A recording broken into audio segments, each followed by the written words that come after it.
Nous continuons cette semaine la saga du yaourt, sa fabrication, son intérêt nutritionnel, sans oublier son histoire.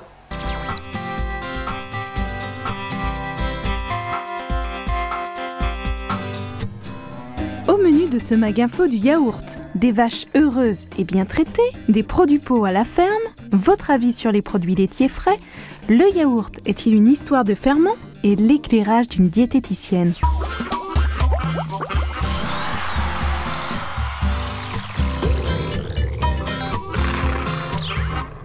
Pour faire du bon lait, une traite réussie, c'est essentiel. Mais comment ça se passe concrètement?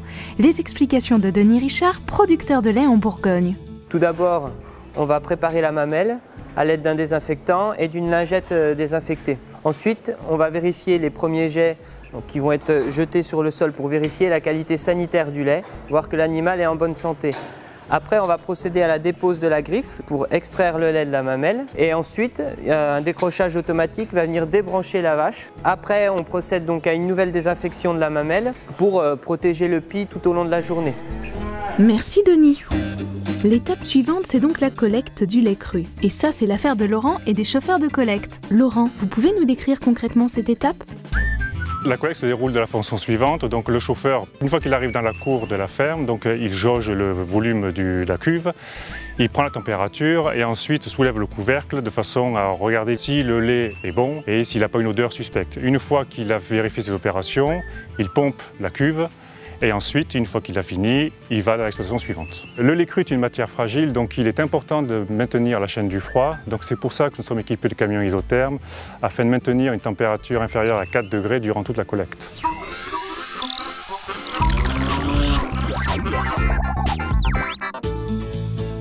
Certaines bactéries nous veulent du bien, on les appelle les probiotiques. Philippe Marteau est professeur en pathologie digestive. Il nous explique ce qu'est un probiotique. Un probiotique, c'est un micro-organisme, une bactérie en général, parfois une levure, qu'on ingère vivant et qui, par définition, a prouvé une efficacité pour celui qui l'avale. Donc un effet bénéfique pour l'homme, puisqu'on parle de l'homme.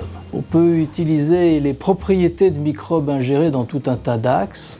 Aide à la digestion, au confort intestinal, là c'est le gastro-entérologue qui vous parle, mais aussi ces microbes sont perçus par le système immunitaire qui peut s'adapter un petit peu et il y a des recherches très intéressantes dans le domaine de la protection contre des infections par exemple. Un yaourt contient des bactéries vivantes et il a été prouvé dans des études cliniques que ces bactéries vivantes aidaient à la digestion du sucre du yaourt qui est le lactose, du sucre du lait. Donc oui, cela répond à la définition d'un probiotique. Le yaourt fait-il grossir? Le yaourt c'est un aliment, donc il faut toujours faire attention à ce qu'on mange en quantité, mais les probiotiques contenus dedans, non.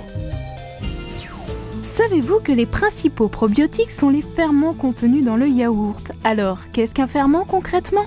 Alors, les qualités nutritionnelles, gustatives et de santé du yaourt sont étroitement liées à ces ferments, c'est-à-dire des éléments spécifiques et essentiels. Ce sont deux micro-organismes, mais seulement deux, Streptococcus thermophilus et Lactobacillus bulgaricus. Ces deux ferments agissent en symbiose, c'est-à-dire qu'au cours de leur croissance, ils vont tirer bénéfice l'un de l'autre. Et au cours de la fermentation, on va d'abord obtenir une acidification, suivie d'une augmentation de la viscosité, et enfin une production d'arômes caractéristiques de ces produits. C'est la raison pour laquelle les différents laboratoires fabricants des yaourts doivent choisir de façon très soigneuse les ferments, de façon à donner à leurs produits le goût et la texture qu'ils choisissent. Enfin, on ne peut pas terminer sans parler des effets santé du yaourt, car ce sont les ferments qui vont permettre aux personnes qui sont intolérantes au lactose de mieux digérer le lait et le lactose qu'il contient.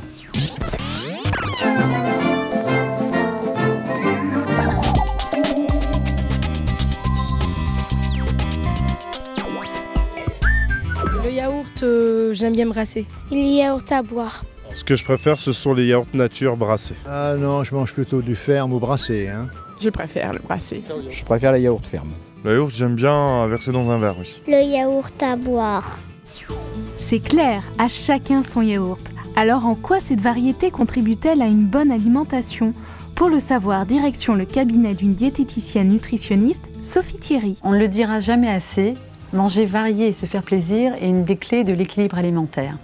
Et en cela, le yaourt, ou plutôt les yaourts, sont d'excellents candidats.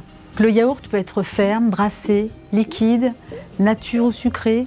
Il peut être également avec des fruits, avec morceaux ou sans morceaux, coloré, nature. Il y en a pour tous les goûts. Cette diversité de yaourts est liée en partie à la présence de ferments qui orientent la texture, le goût et le profil aromatique du yaourt. Le yaourt est également un aliment très pratique à consommer au quotidien car il existe sous plein de versions. Donc, il peut être consommé au petit déjeuner avec des céréales, bu dans l'après-midi en petite collation avant d'aller au sport ou pour le goûter et également en fin de repas en dessert.